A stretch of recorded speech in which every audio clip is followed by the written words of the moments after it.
Saludos, compañeros y compañeras. Ya está aquí la segunda parte de la historia de la mafia.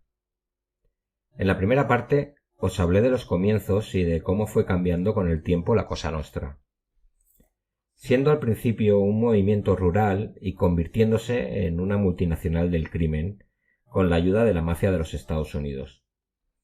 El episodio acabó con el final de la Primera Guerra de la Mafia, y como pasa siempre, si a algún acontecimiento se le llama primero, es porque después hay un segundo. E igual que ocurrió con las guerras mundiales, la Segunda Guerra de la Mafia fue mucho más salvaje y sangrienta que la primera. A los que hayáis llegado aquí sin haber escuchado la primera parte, os recomendaría que la escucharais para entender el contexto. Además, hay personajes que vienen de allí. El final del programa acabó con el asesinato de Michele Cavataio a manos de sicarios de 3 familias distintas, finalizando así la Primera Guerra de la Mafia. El atentado lo cometieron 2 sicarios de la familia Bontate, 1 de la familia de Di Cristina y 3 de la familia Corleone. Los Corleonesi eran Calogero Bagarella, que murió en el ataque, Bernardo Provenzano y Salvatore Totò Riina. Hago tanto énfasis en este grupo porque ellos van a ser los grandes protagonistas de esta historia. Antes de ponernos en cómo continúa la historia, vamos a conocer primero la de los Corleonesi. Soy Tony de Melk y nos vamos de viaje a Corleone, en la Sicilia profunda. Poneos ropa cómoda y vieja, que hoy os vais a llenar de polvo y de barro. Subid al autobús, que empieza la fiesta. Año 1948. Corleone es un pueblo muy pobre. Los niños de bien pequeños ya están trabajando en el campo. Corleone aproximadamente debe tener unos 5.000 habitantes. El pueblo está al oeste de Palermo, a unos 60 kilómetros. Pero en la posguerra de la Segunda Guerra Mundial, eso es un mundo. Ya podéis olvidaros de autopistas y de buenas carreteras. El capo del pueblo, el jefe de la mafia, es Michele Navarra. Es el director del hospital de Corleone. Un médico. Sí, un médico. A ver si todos los mafiosos van a ser gente sin estudios. Vale, es lo normal, pero hay excepciones. Navarra es el director del hospital desde que el anterior director muriera en extrañas circunstancias. Además de tener una empresa de transportes, que gracias a sus contactos con el ejército americano, Navarra siempre va vestido de punta en blanco y siempre lleva un buen puñado de hombres a su servicio. Es el indudable jefe de la Cosa Nostra en el pueblo. Y uno de esos hombres es, y también es su mano derecha, Luciano Liggio, que va siempre con 2 matones, Totò Riina y Bernardo Provenzano. Hay que tener en cuenta una cosa, que tanto Riina como Provenzano son hombres de Liggio, no de Navarra. Liggio es un tío al que nadie le tose. Es un macarra. Pero un día se encontró con la horma de su zapato. En uno de los bares del pueblo empezó a discutir con Plácido Risotto, un sindicalista de armas tomar, o sea, un tipo duro. La discusión acabó en una pelea, en la que Risotto le dio una paliza a Liggio. Lo sacó del bar y lo colgó de una verja en mitad de la plaza. Aquí lo más inteligente que podría haber hecho Risotto es irse del pueblo lo más rápido posible, porque esa afrenta no se iba a quedar sin respuesta. Liggio no podía permitir que su reputación quedase en entredicho.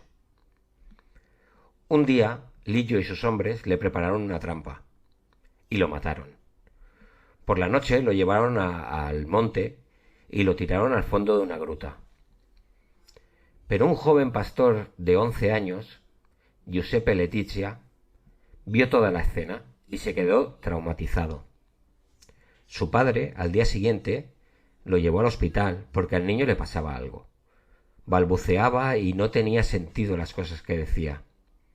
Al niño lo atendió el propio Navarra, y al hablar con el chaval y ver que había sido testigo del asesinato de Risotto, preparó una inyección letal y mató al niño. Esto lo hizo pasar como una muerte súbita. Todo esto os lo explico para que veáis la catadura moral de los personajes de los que vamos a hablar hoy. El cuerpo de Risotto fue encontrado en 2009 y ya en 2012, gracias a unas pruebas de ADN, confirmaron que era él, y entonces se le pudo hacer un funeral. A medida que va pasando la década de los años 50, Navarra y Liggio están empezando a tener encontronazos. Los dos tienen empresas de transporte, pero la gota que colma el vaso es el proyecto de construcción de una presa. Navarra no quiere que construyan esa presa, ya que él tiene el monopolio de los pozos de la zona. Si tú quieres agua potable, se la tienes que comprar. Liggio, en cambio, sí que quiere la construcción, porque ha llegado a acuerdos con los constructores para encargarse de la logística del transporte, y esto le va a suponer un dineral. Navarra toma la determinación de eliminar a Liggio. No le está respetando, y sabe que en cualquier momento se le volverá en su contra. Liggio es demasiado ambicioso. Estamos en junio de 1958. Liggio es convocado a una reunión, donde le han preparado una encerrona. Lo intentan coser a tiros, pero por suerte puede escapar. Entonces se crean dos grupos, los de Navarra y los de Liggio. Y el día 2 de agosto de 1958, apenas un mes después del ataque a Liggio, el doctor Navarra circula por una carretera en las afueras de Corleone con otro médico, que es ajeno a todo lo relacionado con la Cosa Nostra. Cuando de repente el camión que circula delante de ellos para en seco. De golpe se bajan unos pistoleros que ametrallan el coche de Navarra, matando en el acto a los dos médicos. Del cuerpo de Navarra se extrajeron 94 balas. Esto desatará una guerra civil que durará 5 años entre las dos facciones de los Corleonesi, en la que Liggio y sus hombres saldrán victoriosos. En esta guerra civil del pueblo de Corleone se calcula que murieron unos 60 hombres. Ahora Liggio es el amo y señor de Corleone, pero esta nueva hornada es mucho más ambiciosa que la anterior. Navarra era un mafioso que se contentaba con ser el capo del pueblo, pero Liggio no. Liggio quiere más. Quiere un trozo del pastel de lo que se está moviendo en Palermo. Tienen un pequeño problema. En 1964, Liggio y Rina son detenidos por el asesinato de Navarra. En cambio, Provenzano se puede escapar. No consiguen detenerlo y así estará la friolera de 43 años. Y nada, en 1969, cuando empieza el juicio, se convirtió en una verdadera farsa. Los testigos cambiaban las declaraciones, probablemente por miedo a las represalias. A los jueces del caso les llegó una nota anónima. Ustedes no han entendido, o más bien no quieren entender lo que significa Corleone. Ustedes están juzgando a honestos caballeros a los que los carabinieri y la policía han denunciado por capricho. Nosotros queremos advertirles de lo siguiente. Si uno solo de los caballeros de Corleone resultara condenado, saltaréis por los aires, seréis destruidos, seréis degollados junto a vuestra familia. Ahora solo tienen que ser sensatos. Por lo que sea, funcionó. Fueron hallados culpables de cargos menores, y como ya habían cumplido las condenas en la prisión preventiva, fueron liberados. Esto causó una gran conmoción en Italia, y el juez Cesare Terranova apeló la sentencia, y se iba a repetir el juicio. Terranova condenó a Liggio a cadena perpetua, pero como ya se imaginaban lo que iba a pasar, los Corleonesi se habían fugado y estaban escondidos, y así estarán mucho tiempo, menos Liggio, que fue detenido en 1974 en Milán. Pero ahora volvamos al punto donde acabó el episodio pasado. Ahora a partir de aquí van a salir 1.000.000 de nombres, pero es que son imprescindibles para entender todo lo que ocurrió. Después de la muerte de Cavataio, que fue el primer culpable de la guerra de la mafia, de la primera, los Corleonesi habían demostrado su valía en el campo de batalla. Eran quizás los tíos más duros de la Cosa Nostra. Y en 1970 se monta una comisión una vez instaurada la paz. Pero a diferencia de la anterior, esta estará dirigida por un triunvirato que será la que juzgará y tomará las decisiones en las polémicas que puedan surgir. Este trío lo forman Gaetano Badalamenti, Stefano Bontate y Luciano Liggio. Badalamenti y Liggio son buenos socios, pero con Bontate ya es otra cosa. A las reuniones por parte de los Corleonesi acuden normalmente Rina o Provenzano, ya que Liggio está en Milán escondido de las autoridades. Y las cosas van bien hasta que en el año 74 detienen a Liggio. Oficialmente Liggio sigue siendo el capo de los Corleonesi, pero en la práctica quien se encarga de todo es Totò Riina. Y empieza a tomar sus propias decisiones. Las cosas están cambiando. Los otros triunviros, tanto Bontate como Badalamenti, lo menosprecian en los negocios. Lo consideran un patán pueblerino, un gran matón, pero un campesino sin clase.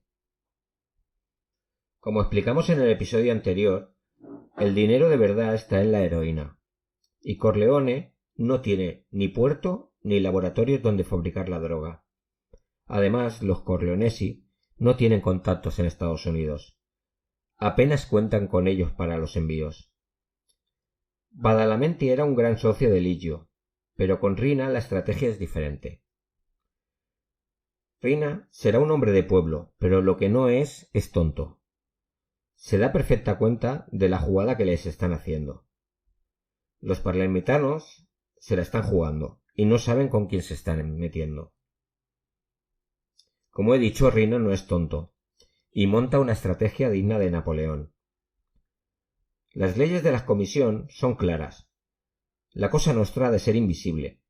No hay que tocar a los aparatos del Estado. Si alguna vez se hace algo, ha de ser con el beneplácito de la comisión. No se puede matar ni a jueces, ni fiscales, ni políticos, ni policías. Pues los Corleonesi comienzan una campaña de secuestros y asesinatos en los territorios de los clanes palermitanos. A vista de las fuerzas de seguridad, estos delitos los cometían los clanes dueños del lugar. ¿Quién va a ser sino? Todo esto ejercía una gran presión sobre estas familias y, claro, se quejaban en la comisión. Les estaban dando hostias y no sabían de dónde venían. Mientras, el tío Totò iba tejiendo una serie de alianzas con familias descontentas con la cúpula de Palermo. Y por otro lado, se metía en el bolsillo a soldados de todas las familias que podía. Esta situación está resquebrajando la unidad de la comisión, hasta que sea Badalamenti el único que lleve la manija. Lo dejan como capo único, salvo uno. Hay un capo, Di Cristina. Recordemos que en el asesinato de Cavataio, el escuadrón que lo atacó eran miembros de 3 familias distintas, pues uno de ellos era de la familia de Di Cristina. Di Cristina convoca a la comisión y no se calla. Explica lo que está ocurriendo. Que los Corleonesi están dinamitando el status quo. Y cómo es que no lo ven. Los de Palermo dicen que sí, que bueno, que no será para tanto. Y ahora viene una jugada maestra de Totò Riina. Es el Gary Kasparov de la Cosa Nostra. Riina se hace el ofendido, que cómo se le puede acusar de tal cosa, que él es un hombre de honor, que los Corleonesi cumple con todo lo que manda la comisión, etcétera, etcétera. Tiene un cinismo pasmoso.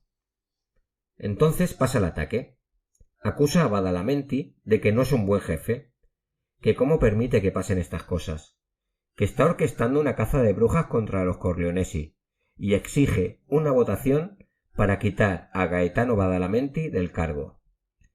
Para sorpresa de los capos importantes de Palermo, Riina gana la votación, ya que había conseguido poner de su parte a capos menores pero que también votaban.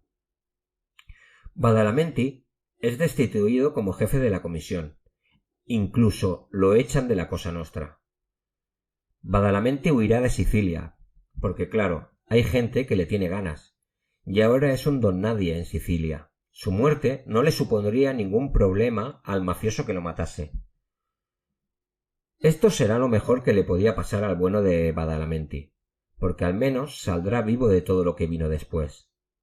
Ahora, el hombre más poderoso de la mafia palermitana es Stefano Bontate, que es un enemigo declarado de Rina. La comisión nombra a Michele Greco, llamado el Papa, como nuevo presidente. Es un hombre tranquilo y de cohesión. Es amigo de las negociaciones y de que impere la paz. Pero lo que nadie sabe es que el Papa está a sueldo de Rina. Y Rina continuará con su política de secuestros y asesinatos de funcionarios públicos. La gente, los mafiosos, los clanes, le piden a Michele Greco que pasa, que qué está pasando, que investigue, que se entere de quién es el que está haciendo todo esto. Y Michele Greco dice, que sí, que ya veremos, que ya estoy a punto de saberlo, y bueno. ¿Y qué pasó con Giuseppe Di Cristina? Al ver que la comisión no le hizo caso, decidió avisar a las fuerzas del orden, pero no en plan chivato de la policía. Como dije antes, las conexiones de la mafia llegaban a todos los estamentos. Por eso la mafia no atenta contra nadie del Estado. Tú no me molestas, yo no te molesto. Di Cristina avisó de que los Corleonesi se estaban haciendo con el control de la Cosa Nostra poco a poco, y eran ellos quienes estaban detrás de los golpes contra jueces, periodistas, policías. No tenía pruebas, pero tampoco dudas. Rina se enteró de las conversaciones de Di Cristina y envió un escuadrón para matarlo, y no fallaron. Y poca broma con esto, porque Di Cristina era un capo de una familia importante, no era un simple soldado. Ahora ya parece que Bontate se ha dado cuenta de lo que está ocurriendo, y traza un plan. Convocará a Rina a una reunión y lo eliminará delante de todo el mundo, y entonces explicará que los Corleonesi están haciéndose con el control de la Cosa Nostra y él lo ha impedido. Pero Rina tiene hombres en todos lados. El día que Bontate lo convoca, el tío Totò envía unos subalternos para no despertar sospechas. Le dicen a Bontate que Rina no ha podido acudir porque, como está en busca y captura, se ha tenido que esconder. Y el 23 de abril de 1981, Bontate vuelve a una de sus casas después de celebrar su cumpleaños. Mientras está parado en un semáforo, un grupo de sicarios lo atacan a base de AK-47 y lo matan. Le dejan la cara irreconocible con un disparo de Lupara, la escopeta típica de la mafia. Ya os comenté en el primer episodio que cuando disparan en la cara es para que no puedan cerrar el ataúd. O sea, perdón, para que tengan que cerrar el ataúd y no puedan velarlo con el ataúd abierto, y que es un insulto para la familia, es una desgracia. Este punto, en el asesinato de Bontate, es el que se considera el detonante de lo que se conoce como la Segunda Guerra de la Mafia. Pero llamarlo guerra creo que es un término equivocado, porque en una guerra hay varios bandos enfrentados y luchan entre sí. Esto más bien fue una matanza, o una masacre, o como queráis llamarlo. A mí me recuerda más a la película Depredador o Alien el octavo pasajero, pero en versión mafiosa.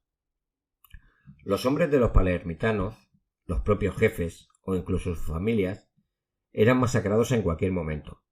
Muchos tenían vida pública y se sabía dónde vivían o dónde tenían el trabajo que les servía de tapadera. En cambio, la mayoría de los de Corleone eran prófugos de la justicia y siempre estaban escondidos. Nunca dormían en los mismos sitios. Además de que las alianzas de los Corleonesi eran secretas, y los palermitanos muchas veces les estaban dando informaciones sin querer a Rina. Mas los hombres que tenían infiltrados dentro de las propias familias con las que estaban luchando. Muchos mafiosos del bando palermitano fueron secuestrados por los hombres de Rina. Los Corleonesi tenían un piso en Palermo que estaba cerca del mar, y allí llevaban a los desgraciados. Los torturaban y una vez que les sacaban la información, los mataban. La información que querían era dónde se esconde dónde está tu jefe, dónde está el consigliere, etc. Una vez los mataban, los disolvían en ácido. Esto, en Sicilia, fue conocido como la lupara bianca, porque no aparecían los cuerpos. Hay un gran número de desaparecidos. Fueron asesinados, los disolvían en ácido y nunca se encontró nada. Ahora os voy a explicar un par de casos de cómo trabajaban los Corleonesi. Salvatore Inzerillo era un capo de los top. Era socio de Bontate y Badalamenti. Este era el capo que tenía los mejores contactos en Nueva York y el que se encargaba de mover la droga. Él era un objetivo prioritario de Rina, por los menosprecios que le habían hecho en el pasado. Pero Inzerillo se sentía relativamente seguro al tener a la familia Gambino como familia, porque los Gambino eran familia de verdad. El campo de los Gambino era primo hermano de Inzerillo. Recordad que los Gambino son una familia mafiosa, pero de las de Nueva York. Unas semanas después del asesinato de Bontate, Inzerillo fue asesinado cuando salía de la casa de su amante. Su hijo de 15 años prometió venganza contra Rina. ¿Qué hicieron los Corleonesi? Lo secuestraron, le cortaron el brazo, riéndose de él y diciéndole: ¿con este brazo es con el que te ibas a vengar? Lo mataron y lo hicieron desaparecer. El resto de la familia Inzerillo se largó a Nueva York para evitar que los mataran y ponerse bajo protección de los Gambino.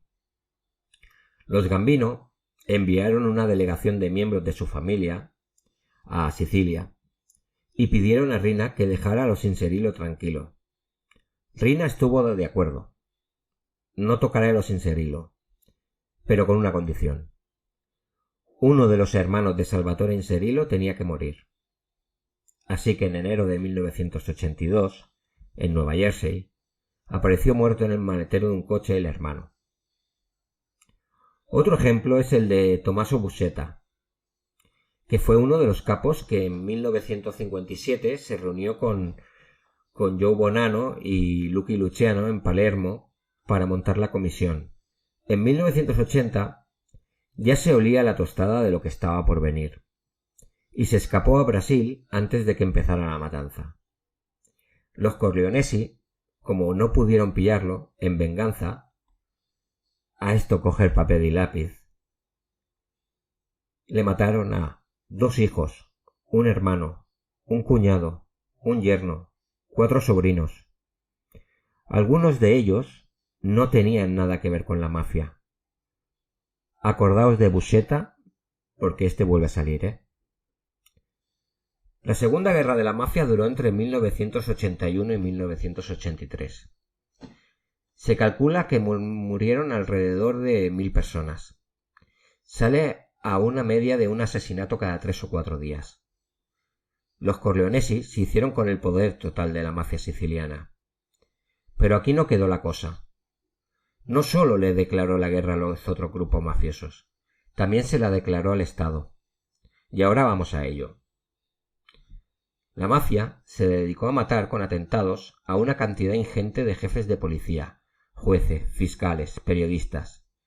Y el Estado italiano envió al general de la Chiesa, que fue el hombre al que se le atribuye la desarticulación de las Brigadas Rojas, para acabar con este sinsentido en Sicilia. Pues 3 meses duró. Lo acribillaron junto a su mujer en el coche. Cesare Terranova fue otro de los jueces que cayó. Terranova fue el juez que le impuso a Liggio la cadena perpetua. Rina también ordenó el asesinato de muchos de sus hombres. Pino Greco, sobrino del Papa, se le atribuyen unos 80 asesinatos. entre ellos los de Inserilo y Bontate. Murió porque Rina creía que tenía demasiada ambición, y así con muchos más. No, en serio, Totò Riina ya era un peligro para todo el mundo. El ambiente en la isla era irrespirable. Muchas veces comparaban Palermo con Beirut. Los civiles, o sea, la gente normal, que no tenía nada que ver en estos asuntos, estaban hartos. Había una mezcla de rabia y miedo. Llegó un momento que el Estado se harta, y un grupo de jueces comandado por Rocco Chinnici crean el que será conocido como el Pool Antimafia. Este grupo de jueces trabajan de manera conjunta, pasándose información entre ellos y no compartiéndola con nadie más. Ya sabéis, no te puedes fiar de nadie. Entre este grupo encontramos a dos jueces que se convertirán en héroes para el país. Hablamos de Giovanni Falcone y Paolo Borsellino, dos palermitanos amigos de la infancia, que unirán sus destinos hasta el final. Rocco Chinnici fue asesinado el 29 de julio de 1983. Fue el primer atentado con coche bomba de la mafia. Esto era un mensaje claro de Riina. La mafia llega a todas partes. Tardaremos más, tardaremos menos, pero llegaremos. Pero esto no amedrenta al pool, y continúan trabajando sin descanso. En 1984, Falcone se va de viaje tanto a Estados Unidos como a Sudamérica para ver cómo trabajan las autoridades en su lucha contra la mafia. ¿Y sabéis quién está detenido en Brasil y quiere hablar con Falcone? Pues Tommaso Buscetta, que después de todo lo sucedido con su familia, quiere vengarse de Riina, y como no puede vengarse militarmente, le explica a Falcone todo y todo. Se convierte en un pentito. O sea, un arrepentido. Fue el primero en explicar cómo funciona la Cosa Nostra, desde las jerarquías hasta qué familias hay y cómo están repartidas las alianzas. También le dice quién es el responsable de las muertes. La policía andaba muy perdida. Veían los asesinatos, pero no tenían ni idea de quién y por qué lo habían hecho. Que por cierto, no he explicado cómo es la jerarquía de las familias. La verdad es que es muy sencillo. Son como los ejércitos. Igual que en el ejército está el general, el coronel, el capitán, el sargento, el soldado, en la mafia son el capo, el sottocapo, el consigliere, que aunque este no es un cargo militar, es más bien un consejero civil. También está el capo regime, el capo de China y los soldados. Hay más, pero para entendernos con esto ya vale. Trasladan a Buscetta a Italia y lo tienen bajo vigilancia especial para que no le pase nada. Os he dicho que Buscetta fue el primer pentito, pero la verdad es que hubo uno antes. 1974, un soldado de poca monta llamado Leonardo Vitale se presentó en una comisaría de los Carabinieri y explicó muchas cosas. No se lo tomaron en serio, y los abogados de la gente a la que estaba acusando exigieron un examen psicológico. Los psiquiatras, presionados por gente, digamos que no muy amigable, dictaminaron que no estaba cuerdo, y lo encerraron 10 años en un psiquiátrico. El pool antimafia siguió trabajando en secreto, y el 29 de septiembre del 84 decretó el arresto de 365 personas. Esto llevará a lo que se conoció como el maxiproceso de Palermo. La mafia ve que los jueces van en serio y les ha pillado por sorpresa. Como aviso para navegantes, el 2 de diciembre del 84 matan a Leonardo Vitale, el pentito loco, como diciendo, a quien se le ocurra hablar. ¿Pero dónde se va a celebrar un juicio contra el final 475 acusados? ¿Dónde los metes? A los enjuiciados, a los abogados, a los periodistas. Se decide crear un edificio nuevo, el Aula Búnker, y lo construyen justo al lado de la cárcel de Ucciardone, pero pared con pared, para no tener que trasladar a los presos para cada día del juicio. La sala se construyó en 6 meses, todo un récord en Italia. Se fabricó de hormigón para evitar que le afectaran ataques con coche bomba o bazocas. La seguridad era máxima. Y el juez a cargo fue Alfonso Giordano, un juez de derecho civil, porque los jueces de lo penal de toda Sicilia buscaron 1000 excusas para no tener que ir. Como Falcone y Borsellino eran los jueces instructores, no podían enjuiciar el caso. El proceso durará casi 2 años. Empezó a principios del 86 y acabó a finales del 87. Y Falcone se sacó un último as de la manga. En 1986 se aprobó el artículo penitenciario 41 bis. Este artículo endurecía en mucho las condiciones de prisión para los mafiosos. No podrían tener relaciones con otros presos, saldrían solos al patio, y muchísimas cosas más. Esto es para que desde la cárcel no siguieran dominando sus familias, como había estado ocurriendo hasta ahora. Durante el juicio no hubo ataques por parte de la Cosa Nostra, y lo hicieron, dejaron de haber atentados y ataques para que esto no influyera en el juicio. El resultado del juicio es que hubo 19 cadenas perpetuas, incluidos Rina y Provenzano en absentia, y muchas penas de bastantes años para muchos mafiosos, porque la participación de Buscetta como testigo destrozó las defensas de los acusados. Esto a Rina y Provenzano no les preocupó demasiado, porque salvo Lima, el político corrupto a sueldo de la mafia, les había prometido que en el Tribunal de Casación, que viene a ser como el Supremo en España porque es la última instancia donde se puede recurrir, tienen a un juez amigo, Corrado Carnevale, que siempre tumba las condenas a los mafiosos por defectos de forma.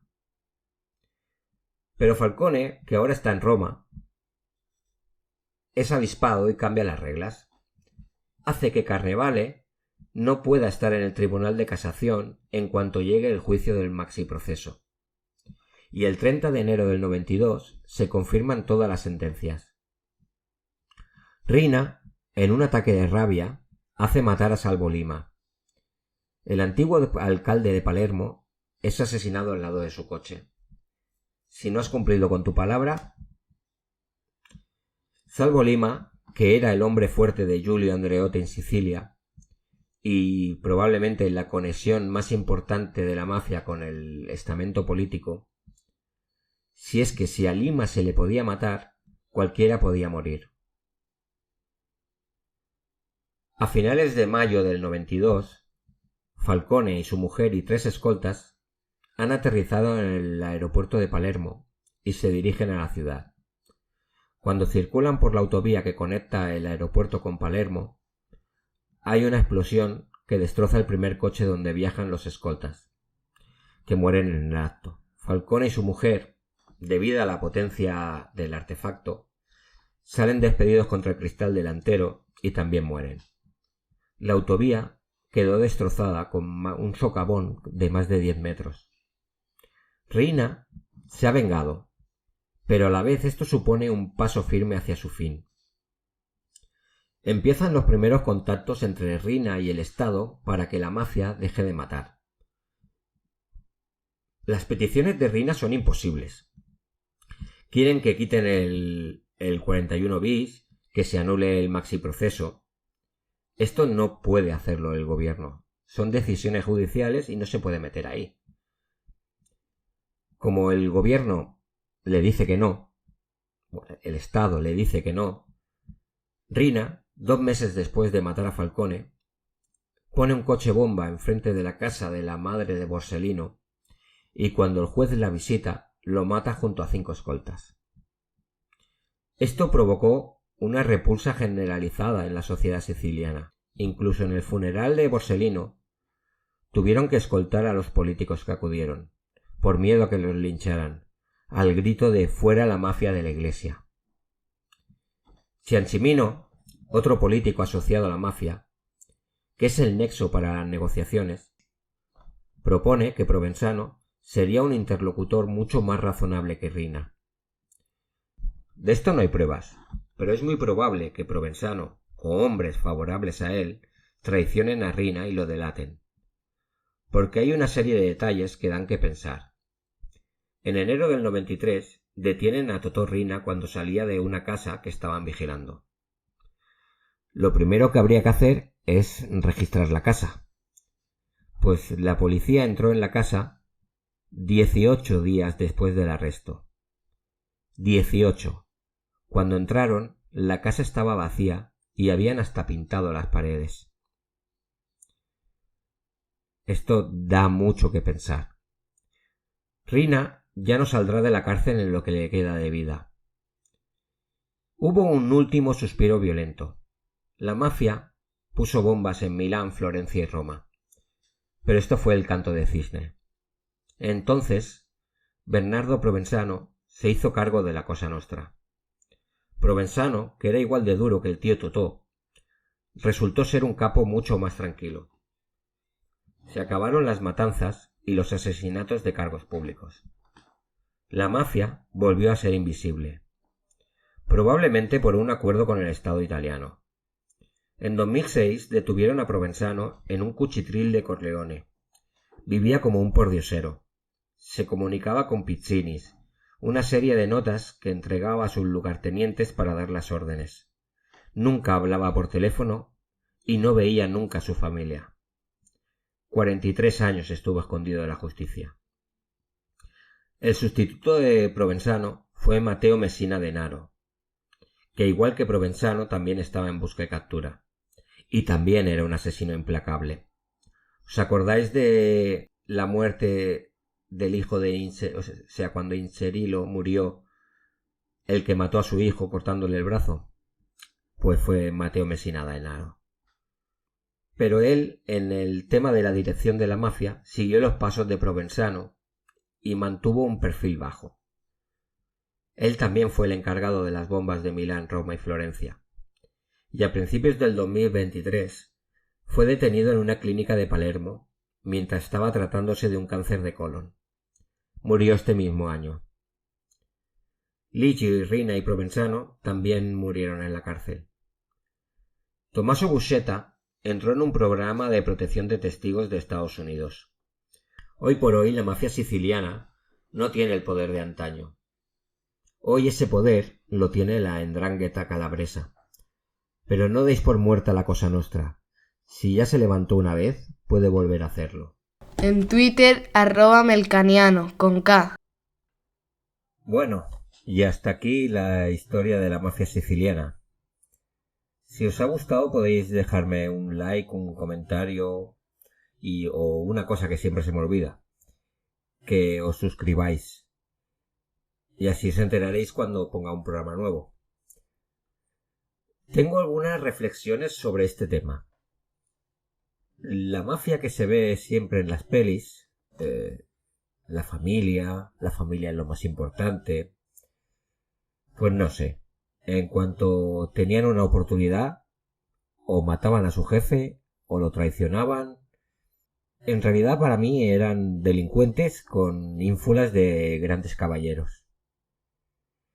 Y hay que ver hasta dónde llegaban los tentáculos de la Cosa Nostra. Es demasiado. Hay muchas anécdotas que he omitido para no alargar demasiado el podcast. Pero es que tenían gente en todas las instituciones.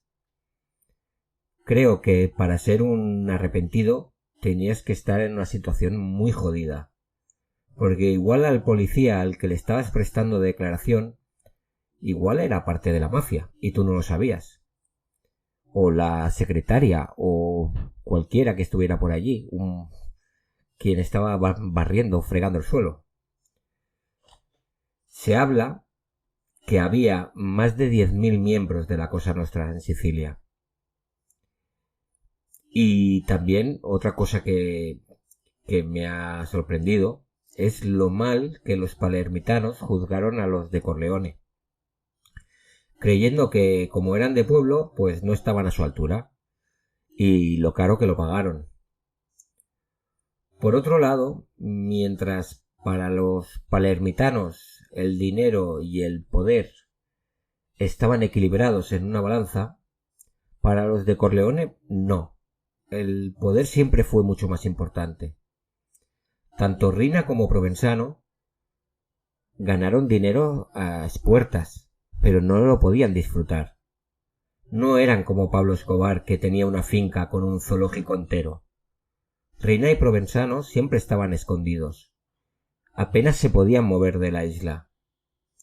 Pero eso sí, tenían el poder de quitar vidas a su antojo. Falcone y Borsellino se convirtieron en Italia en símbolos.